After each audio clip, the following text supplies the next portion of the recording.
কলকারখানার লাইসেন্স বা কারখানার লাইসেন্স আপনি কোথা থেকে নেবেন, বা কলকারখানার লাইসেন্স পেতে হলে আপনাকে কি করতে হবে? প্রথম হচ্ছে, আপনি যদি কলকারখানার লাইসেন্স নিতে হয়, অবশ্যই কলকারখানা অধিদপ্তর থেকে আপনাকে কলকারখানা বা কারখানা লাইসেন্স নিতে হবে। সেক্ষেত্রে আপনি কলকারখানা অধিদপ্তরের ওয়েবসাইটে গিয়ে ফর্ম ৭৭-এ গিয়ে আবেদন করতে হবে। আবেদন ফর্মের সাথে প্রয়োজনীয় ডকুমেন্টস সাবমিট করতে হবে। তারপর আসুন, আপনি কলকারখানার লাইসেন্সের জন্য আপনার যে ডকুমেন্টসগুলো প্রয়োজন সেগুলো হচ্ছে, প্রথম হচ্ছে আপনি আপনার ট্রেড লাইসেন্সের কপি থাকতে হবে কলকারখানা লাইসেন্সের জন্য। তারপরে আপনার প্রতিষ্ঠানের টিন সার্টিফিকেটের কপি লাগবে যদি থাকে।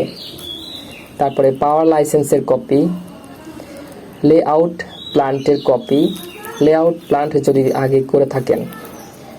এই সমস্ত কাগজপত্র লাগবে আপনার কলকারখানা লাইসেন্স করতে।